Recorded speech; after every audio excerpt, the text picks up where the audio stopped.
2003 সালে স্থানীয় সরকার প্রকৌশল অধিদপ্তর ও চাঁদপুর পৌরসভার অর্থায়নে নির্মিত হয় চাঁদপুর পৌর বাস টার্মিনাল। নির্মাণের 22 বছর হলেও এখন পর্যন্ত কোনো সংস্কার না হওয়ায় টার্মিনালটি ব্যবহারের অনুপযোগী।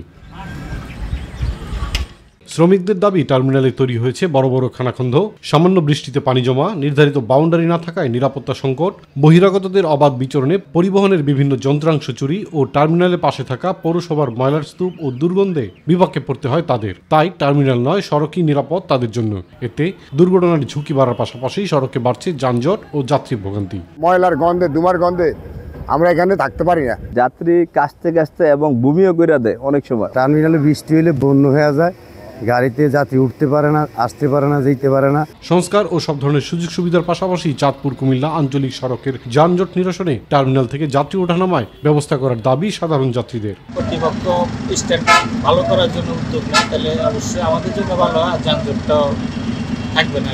এই এলাকাতে রাস্তার মধ্যে কিন্তু গাড়িগুলি কিন্তু তারা স্ট্যান্ড করে রাখে। আমরা চাই যে গাড়িগুলি রাস্তা না রেখে স্ট্যান্ডে রাখো। বিভিন্ন সময় সংস্কারের দাবি করলেও নেওয়া হয়নি প্রয়োজনীয় উদ্যোগ। তবে সংস্কার করা হলে অবশ্যই টার্মিনাল ব্যবহারে চালক ও শ্রমিকদের বাধ্য করা হবে, জানিয়েছে বাস মালিক সমিতি। জেলা প্রশাসকের সাথে একটা মিটিং হয়েছে। জেলা প্রশাসক এই মিটিংয়ের পরপরই অতি সত্বর বাস স্টেশনে এসে পৌর কর্তৃপক্ষকে নিয়ে সরজমিনে তদন্ত করে দেখে অনুধাবন করে আমাদেরকে সংস্কারের আশ্বস্ত করেছেন। টার্মিনাল সংস্কার বিষয়ে ইতিমধ্যে সিদ্ধান্ত নেওয়া হয়েছে, দ্রুতই কাজ শুরু হবে বলে জানিয়েছে পৌর প্রশাসক। পৌরসভার পক্ষ থেকে আমরা সেখানে কিছু সংস্কারমূলক কাজ হাত দিয়েছি। আশা করছি কয়েকদিনের মধ্যে সংস্কারমূলক কাজগুলো শেষ হয়ে যাবে। আমরা সেই নির্দেশনা দিয়েছি যে বাস মালিক সমিতি যেন টার্মিনাল থেকে যেন তারা পরিচালিত করে, রাস্তার মধ্যে যেন কোনো বাস না থাকে।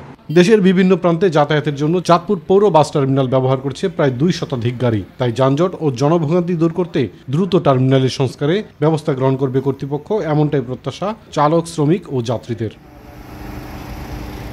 ইলিয়াস কমল, মাই টিভি।